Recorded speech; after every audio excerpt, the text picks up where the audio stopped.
ಬನ್ನಿ ಸ್ನೇಹಿತರೆ, ನಮ್ಮ ನಮಸ್ತೆ ಹಿಂದೂಸ್ತಾನ್ ಹಿಂದಿನ ಎಪಿಸೋಡ್ಗೆ ಎಲ್ಲರಿಗೂ ಸ್ವಾಗತ ಸುಸ್ವಾಗತ. ನೋಡಿ, ಇಂಥ ದೇಶಭಕ್ತ ಪ್ರಧಾನಮಂತ್ರಿ ನಾವು ಕಂಡುಕೊಂಡಿದ್ದೀವಿ ಅಂದರೆ ನಿಮ್ಮ ಮಧ್ಯೆ ಓಡಾಡ್ತಿದ್ದಾರೆ ಅಂತಂದರೆ ಇದು ನಿಮ್ಮೆಲ್ಲರ ಪುಣ್ಯ. ಏನೋ ರಾಮ ಇದ್ದಂತೆ ಅವನ ಬಗ್ಗೆ ಹೇಳ್ತೀವಿ, ಸುಂದರಕಾಂಡ ಹೇಳ್ತೀವಿ, ಹನುಮಾನ್ ಚಾಲೀಸ ಹೇಳ್ತೀವಿ, ರಾಮಾಯಣ ಓದಿಸ್ತೀವಿ, ಎಲ್ಲ ಮಾಡ್ತೀವಿ. ಕೃಷ್ಣ ಇದ್ದಂತೆ ಅಂತ ಹೇಳ್ತೀವಿ, ಹೋಳಿ ಹಬ್ಬ ಮಾಡ್ತೀವಿ, ಕೃಷ್ಣ ಜನ್ಮಾಷ್ಟಮಿ ಮಾಡ್ತೀವಿ, ಏನೇನು ಹಬ್ಬ ಮಾಡ್ತೀವಿ, ಸ್ಕೂಲಲ್ಲೆಲ್ಲ ಫಂಕ್ಷನ್ ಮಾಡ್ತೀವಿ. ಆದರೆ ನೋಡಿ, ನಿಮ್ಮ ಮಧ್ಯೆ ನಿಮ್ಮ ಕಾಲದಲ್ಲಿ ಓಡಾಡ್ತಕ್ಕಂಥ ದೇವರಿದ್ದಾರೆ. ಇನ್ನು 100 ವರ್ಷ 200 ವರ್ಷ ಹೋದರೆ ಮೋದಿ ಇದ್ದಂತೆ, ರಾಮ ಇದ್ದ ದೇವರಂತೆ, ಕೃಷ್ಣನ ಥರ ದೇವರಂತೆ ಮೋದಿ ಅಂದ್ಬಿಟ್ಟು ಪೂಜೆ ಮಾಡ್ತೀವಿ. ನೀವು ನಮ್ಮ ಮಧ್ಯೆ ಓಡಾಡ್ತಕ್ಕಂಥ ದೇವ್ರನ್ನ ಇಟ್ಕೊಂಡು ನಾವು ಅದು ಮರ್ಯಾದೆ ಕೊಡಲಿಲ್ಲ ಅಂತಂದರೆ ನಮ್ಮಂಥ ದೌರ್ಭಾಗ್ಯಗಳು, ನಮ್ಮಂಥ ವಿಪರ್ಯಾಸ ವಿಡಂಬನೆ ಮಾಡೋರು ಪ್ರಪಂಚದಲ್ಲಿ ಸಿಗಲ್ಲ. ಬನ್ನಿ ಇದನ್ನು ಸಂಭ್ರಮಿಸೋಣ.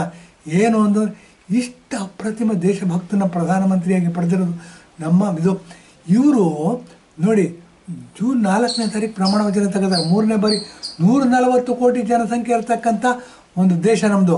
ಮತ್ತು ಇಲ್ಲಿ ಅವಿದ್ಯಾವಂತರು ಜಾಸ್ತಿ, ಅನಕ್ಷರಸ್ಥರು ಜಾಸ್ತಿ, ಎಲ್ಲರನ್ನೂ ಒಟ್ಟಿಗೆ ತಗೊಂಡು ಹೋಗೋದೇನಿದೆ ನೋಡಿ, that it self is world record, Guinness record. ಇಷ್ಟು ಜನನ ಒಟ್ಟಿಗೆ ತೊಗೊಂಡು ಹೋಗ್ತಾ ಇಷ್ಟು ಜನಕ್ಕೂ ಸಮರ್ಪಕವಾದ ನೇತಾರ ಅನ್ನಿಸ್ಕೊಂಡು ಪ್ರಧಾನಮಂತ್ರಿಯಾಗಿ 3ನೇ ಸರಿ ಎಲೆಕ್ಟ್ ಆಗಿದ್ದಾರೆ. 3ನೇ ಸರಿ ಎಲೆಕ್ಟ್ ಆದರೆ ಅವರು ಎಲೆಕ್ಟ್ ಆಗಿ ಕೇವಲ 15 ದಿವಸದಲ್ಲಿ ನೋಡಿ, ಇಂಟರ್ನ್ಯಾಷನಲ್ ಯೋಗ ಡೇ ಬರ್ತಾಯಿದೆ. ಜೂನ್ 21ನೇ ತಾರೀಕು ಯುನೈಟೆಡ್ ನೇಷನ್ ಜನರಲ್ ಅಸೆಂಬ್ಲಿಯಲ್ಲಿ ಒಪ್ಕೊಂಡ್ಬಿಟ್ಟಿದೆ ಇಂಟರ್ನ್ಯಾಷನಲ್ ಯೋಗ ಡೇ. ಪ್ರಪಂಚದ ಎಲ್ಲ ಮೂಲೆಗಳಲ್ಲೂ ಯೋಗಾಸನ ಮಾಡ್ತಾರೆ. ಅಮೆರಿಕಾದಲ್ಲಿ ಮಾಡ್ತಾರೆ, ತುಂಬ ಜೋರಾಗಿ ಮಾಡ್ತಾರೆ, ಸ್ಪೇನಲ್ಲಿ ಮಾಡ್ತಾರೆ, ಯುರೋಪಿನ ಅನೇಕ ರಾಷ್ಟ್ರಗಳಲ್ಲಿ ಮಾಡ್ತಾರೆ. ಒಂದು ಯೋಗ ಡೇ, ಇಂಟರ್ನ್ಯಾಷನಲ್ ಯೋಗ ಡೇಯಲ್ಲಿ ನಾನು ಇದಕ್ಕೆ ಹೋಗಿದ್ದೆ, ತಿರುವನಂತಪುರಕ್ಕೆ ಹೋಗಿದ್ದೆ.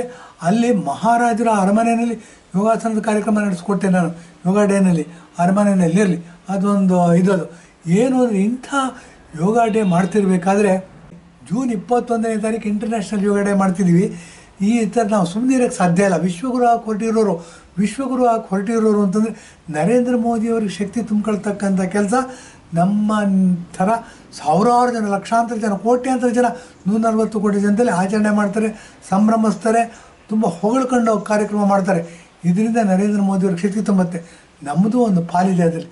ಆ ದೃಷ್ಟಿಯಿಂದ ಇದ್ರ ಬಗ್ಗೆ ನಾವು ಮಾತಾಡಬೇಕು, ನಾವು ಇದು ಮಾಡಬೇಕು ಅಂತ ಅಂದ್ಬಿಟ್ಟು ಇಂದಿನ ಎಪಿಸೋಡ್ ಮಾಡ್ತಾಯಿದ್ವಿ. ಜೂನ್ 21ನೇ ತಾರೀಕು ಇಂಟರ್ನ್ಯಾಷನಲ್ ಯೋಗ ಡೇ ಮಾಡ್ತಾಯಿದ್ದಾರೆ. ಪ್ರಪಂಚದಲ್ಲಿ ಹೆಚ್ಚು ಕಡಿಮೆ 200 ದೇಶಗಳಿವೆ. 200 ದೇಶಗಳಲ್ಲಿ 200 ದೇಶನೂ ಇಂಟರ್ನ್ಯಾಷನಲ್ ಯೋಗ ಡೇ ಸೆಲೆಬ್ರೇಟ್ ಮಾಡ್ತಾರೆ. ಇದರಲ್ಲಿ ನೋಡಿ, ಬಹಳ ವಿಚಿತ್ರವಾದ ಸಂಗತಿ ಏನು ಅಂದರೆ, ಸೌದಿ ಅರೇಬಿಯಾ ಸುನ್ನಿ ಮುಸ್ಲಿಮ್ಸ್ ಇರೋದು, ಅದು 100% ಇಸ್ಲಾಮಿಕ್ ಕಂಟ್ರಿ. ಮತ್ತು ಅಲ್ಲಿ ನಮಾಜ್ ಓದ್ತಾರೆ ಮತ್ತು ಇದು ಮಾಡ್ತಾರೆ ಅಂತಂದರೆ ಸರ್ಕಾರ ಸಾಕಷ್ಟು ರೂಲ್ಸ್ ಆ್ಯಂಡ್ ರೆಗ್ಯುಲೇಷನ್ಸ್ಗಳನ್ನ ಹಾಕುತ್ತೆ. ಅದನ್ನು ಮೀರಿದವ್ರಿಗೆ ಪನಿಷ್ಮೆಂಟು ಕೊಡ್ತಾರೆ. ಇಂಥ ದೇಶದಲ್ಲಿ ನೋಡಿ, ಅಲ್ಲಿ ರಾಜ ಏನು ಮಾಡಿದ್ದಾರೆ, ಯೋಗ ದೇಹಕ್ಕೆ ಒಳ್ಳೆಯದು, ಶರೀರ ಆರೋಗ್ಯವಾಗಿರಬೇಕು, ಶರೀರ ಆರೋಗ್ಯವಾಗಿದ್ದರೆ ಸಂಸಾರ ಆರೋಗ್ಯವಾಗಿರುತ್ತೆ, ಸಂಸಾರ ಆರೋಗ್ಯವಾಗಿದ್ದರೆ ಸಮಾಜ ಆರೋಗ್ಯವಾಗಿರುತ್ತೆ, ಸಮಾಜ ಆರೋಗ್ಯವಾಗಿದ್ದರೆ ದೇಶ ಆರೋಗ್ಯವಾಗಿರುತ್ತೆ, ದೇಶ ಆರೋಗ್ಯವಾಗಿದ್ದರೆ ದೇಶ ಸ್ಟ್ರಾಂಗ್ ಆಗಿರುತ್ತೆ, ದೇಶ ಸ್ಟ್ರಾಂಗ್ ಆಗಿದ್ದರೆ ಎಲ್ಲರೂ ಕಷ್ಟಪಟ್ಟು ಕೆಲಸ ಮಾಡ್ತಾರೆ. ಈ ಕಷ್ಟಪಟ್ಟು ಕೆಲಸ ಮಾಡೋರಿಗೆ ಮಾತ್ರ ಸುಖವಾಗಿರ್ತಕ್ಕಂಥ, ಅದಕ್ಕೂ ದೇಶ ಸಮೃದ್ಧಿಯಾಗಿರಬೇಕಾದ್ರೆ ಯೋಗ ಮಾಡಬೇಕು ಅನ್ನೋ ಮನವರಿಕೆ ಅವ್ರಿಗಾಗಿದೆ. ಹಾಗಾಗಿ ಅಲ್ಲಿ ರಾಜಕುಮಾರ MBS ಅಂತ, ಮೊಹಮ್ಮದ್ ಬಿನ್ ಸಲ್ಮಾನ್ ಅಂತ ಅಂದ್ಬಿಟ್ಟು MBS ಅಂತ ಕರೀತಾರೆ, ಆತ ಫರ್ಮಾನ್ ಹೊರಡಿಸ್ಬಿಟ್ಟು ಇಡೀ ದೇಶನೇ ಯೋಗ ಸೆಲೆಬ್ರೇಟ್ ಮಾಡಿದ್ದಾರೆ.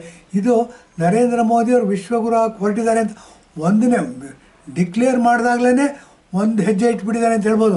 ಈಗ ನೋಡಿ, ಸೌದಿ ಅರೇಬಿಯಾದಂಥ ಸುನ್ನಿ ಮುಸ್ಲಿಂ ದೇಶನೂ ಒಪ್ಕೊಂಡು ರಾಜಾಶ್ರಯದಲ್ಲಿ ಯೋಗಾಸನ ಮಾಡ್ತಿದ್ದಾರೆ ಅಂತಂದರೆ 2ನೇ ಹೆಜ್ಜೆಯನ್ನು ಇಟ್ಬಿಟ್ಟಿದ್ದಾರೆ, ಅದನ್ನು ಸಕ್ಸಸ್ ಆಗಿದ್ದಾರೆ ಅಂತ ಹೇಳ್ಬೋದು. ಇದರಲ್ಲಿ ಮಂತ್ರ ಹೇಳಿದ್ದೀನಿ, ಅದನ್ನು ತಾವು ಪ್ರತಿ ಸರಿ ಯೋಗಾಸನ ಹೇಳಬೇಕಾದ್ರೆ ಆ 2 ಲೈನ್ ಮಂತ್ರ ಅಷ್ಟೇ. ಅದು ಹೇಳ್ತೀನಿ, ಏನು ಅಂದರೆ, ನಮ್ಮ ಮನಸ್ಸು ಶುದ್ಧಿಯಾಗಿರಬೇಕು, ಬುದ್ಧಿ ಶುದ್ಧಿಯಾಗಿರಬೇಕು, ದೇಹ ಶುದ್ಧಿಯಾಗಿರಬೇಕು. ಇವೆಲ್ಲ ಶುದ್ಧಿಯಾಗಿದ್ದರೆ ಸಮಾಜ ಸಂಸಾರ ಶುದ್ಧಿಯಾಗುತ್ತೆ, ಸಮಾಜ ಶುದ್ಧಿಯಾಗುತ್ತೆ, ದೇಶ ಶುದ್ಧಿಯಾಗುತ್ತೆ ಅನ್ನೋದು ಬಾಣ ಗುರಿ ಹೇಗೆ ಗುರಿ ತಲುಪತ್ತೆ ಹಾಗೆ ಮಂತ್ರದ ಉದ್ದೇಶ ಇದು. ಸಮಾಜ ಎಲ್ಲವನ್ನು ಸ್ಟ್ರಾಂಗ್ ಮಾಡಬೇಕು, ಆರೋಗ್ಯವಾಗಿ ಇಟ್ಟಿರಬೇಕು ಅಂತಂದರೆ ಈ ಮಂತ್ರವನ್ನು ಹೇಳಬೇಕು ಅಂತ ಅಂದ್ಬಿಟ್ಟು ಮಂತ್ರದನ್ನ ಇದು ಮಾಡಿದ್ದೀನಿ. ಆ ಮಂತ್ರದ ಆಡಿಯೋ ಮಾತ್ರ ನಿಮಗೆ ನೋಡ್ಕೋಬೋದು. ಏನಾಗುತ್ತೆ ಈ ಥರ ಮಾಡ್ತಾ ನಾವು ನೋಡಿ, 10ನೇ ಯೋಗ ವರ್ಷ ಮಾಡ್ತಾಯಿದ್ದೀವಿ ನಾವು. ಈ ವರ್ಷ 10ನೇ ಯೋಗ ವರ್ಷದಲ್ಲಿ ನೋಡಿ, ಜಮ್ಮು ಆ್ಯಂಡ್ ಕಾಶ್ಮೀರದಲ್ಲಿ ದಾಲ್ ಲೇಕ್ ಪಕ್ಕದಲ್ಲಿ ಇರ್ತಕ್ಕಂಥ ಫೀಲ್ಡಲ್ಲಿ ನರೇಂದ್ರ ದಾಮೋದರ್ ದಾಸ್ ಮೋದಿಯವರು ನಮ್ಮ ಪ್ರಧಾನಮಂತ್ರಿ 3ನೇ ಸರಿ ಪ್ರಧಾನಮಂತ್ರಿ ಆಗಿದ್ದಾರೆ. ಅವರು ಯೋಗ ಕಾರ್ಯಕ್ರಮ ನಡೆಸ್ಕೊಟ್ರು. ಹಜರತ್ ಬಾಲ್ ಶ್ರೈನ್ ಅಂತ ಅಂದ್ಬಿಟ್ಟು ಅದು ಮುಸ್ಲಿಂ ಟೆರರಿಸ್ಟ್ಗಳ ಜಾಗ ಆಗಿತ್ತು ನೋಡಿ. ಅಂಥ ಜಾಗದಲ್ಲಿ ಹೋಗಿ ಯೋಗ ಮಾಡ್ತಾರೆ ಅಂತಂದರೆ ನಾವು ಹಿಂದೂಗಳು ಗೆದ್ದಿದ್ದೀವಿ, ಹಿಂದೂಗಳು ಹೆಮ್ಮೆ ಪಡ್ತಕ್ಕಂಥ ಸಂಕೇತ. ಯಾರು ದೇಶಪ್ರೇಮ ಮೆರೀತಾರೆ ಅವರಿಗೆ ವಜ್ರದ ಕಿರೀಟ ಹಾಕದಂಗೆ ಅಂಥ ಇದು ನಾವೆಷ್ಟು ಸಂಭ್ರಮಿಸಿದ್ರು ಸಾಲದು. ವಿಶ್ವಗುರು ಆಗಬೇಕು ಅಂತಂದರೆ ನೋಡಿ ಈ ಥರದ ಅನೇಕ ಕಾರ್ಯಕ್ರಮಗಳು ಮಾಡಬೇಕಾಗತ್ತೆ. ಆ ಥರ ಮೊದಲನೇ ಕಾರ್ಯಕ್ರಮ ಮಾಡಿ ಅದರಲ್ಲಿ 100% ಅಲ್ಲ 200% ಯಶಸ್ಸು ಗಳಿಸಿರ್ತಕ್ಕಂಥವ್ರು ನಮ್ಮ ನೆಚ್ಚಿನ ಪ್ರಧಾನಮಂತ್ರಿ ನರೇಂದ್ರ ಮೋದಿಯವರು. ಇವರು ಈ ಥರ ಇನ್ನೂ ಅನೇಕ ಕಾರ್ಯಕ್ರಮಗಳು ಮಾಡಲಿ. ಇನ್ನೂ ಅನೇಕ ಕಾರ್ಯಕ್ರಮಗಳು ಅಂತಂದರೆ ನೋಡಿ ಇಂಡಿಯನ್ ಪಿನಲ್ ಕೋಡ್ ಅಂತ ಹೆಸರು ಹೇಳ್ತಿದ್ವಿ. ಆ ಬ್ರಿಟಿಷರು ನಮ್ಮನ್ನು ರೂಲ್ ಮಾಡಿದ ಗುಲಾಮಿ ಸಂಕೇತವಾಗಿ ಇಂಡಿಯನ್ ಪಿನಲ್ ಕೋಡ್ ಅಂತ ಕರೀತಿದ್ವಿ. ಈಗೇನಾಗಿದೆ ಅದು ಚೇಂಜ್ ಆಗಿದೆ. ಭಾರತೀಯ ದಂಡ ಸಂಹಿತೆ, ಭಾರತೀಯ ಸುರಕ್ಷಾ ನಿಯಮ, ಭಾರತೀಯ ಸಾಕ್ಷ್ಯ ಅಧಿನಿಯಮ, ಈ ಥರ ಅನೇಕ ಹೆಸರುಗಳನ್ನ ಚೇಂಜ್ ಮಾಡ್ಕೊಂಡು ಕಾನೂನು ಬದಲಾವಣೆ ಮಾಡ್ತಾಯಿದ್ವಿ. ಹೇಗೆ ನಾವು ಗುಲಾಮರಾಗಿದ್ವಿ, ಗುಲಾಮಿ ಸಂಸ್ಕೃತಿಯಿಂದ ಹೊರಗೆ ಬಂದು ವಿಶ್ವಗುರು ಹೊರಟಿರೋರು. ಸೊ ಅನೇಕ ಬದಲಾವಣೆಗಳನ್ನ ಮಾಡಬೇಕಾಗತ್ತೆ. ಈ ಬದಲಾವಣೆಗಳಲ್ಲಿ ಯೋಗನೂ ಒಂದು, ಇಂಟರ್ನ್ಯಾಷನಲ್ ಯೋಗ ಡೇನೂ ಒಂದು, ಇದೆಲ್ಲ ಸಕ್ಸಸ್ ಕಂಡಿದ್ದೀವಿ. ಬನ್ನಿ ಸಂಭ್ರಮಿಸೋಣ. ಈ ಥರ ಇನ್ನೂ ಅನೇಕ ಕಾರ್ಯಕ್ರಮಗಳು ಬರುತ್ತೆ. ಅದೆಲ್ಲದರಲ್ಲೂ ತಮ್ಮ ಸಹಕಾರ ಇರಲಿ. ನಮ್ಮ ದೇಶ ವಿಶ್ವಗುರು ಆಗಲಿ. ನಾವು ಎಲ್ಲಿ ಹೋದರೂ ಮರ್ಯಾದೆ ಸಿಗೋಂಗಾಗಲಿ. ನಾವು ಗುಲಾಮರಲ್ಲ, ನಾವು ಹಾವಾಡಿದ ದೇಶ ಅಲ್ಲ, ಹಾವಾಡ್ಸೋರ ದೇಶ ಅಲ್ಲ, ಭಿಕ್ಷುಕ ದೇಶ ಅಲ್ಲ, ಭಿಕ್ಷೆ ಎತ್ತೋರ್ದ ದೇಶ ಇದಲ್ಲ. ದೇಶ ಭಕ್ತದು, ಸ್ವಾಭಿಮಾನ, ಸ್ವಾವಲಂಬನೆ, ಆತ್ಮಗೌರವದಿಂದ ಕೆಲಸ ಇರ್ತಕ್ಕಂಥ ಜನಗಳದ್ದು ಈ ದೇಶ ಅಂತೇಳಿ ನಾನು ಎಪಿಸೋಡ್ ಮುಗಿಸ್ತಾ ಇದ್ದೀನಿ. ಧನ್ಯವಾದ, ನಮಸ್ಕಾರ.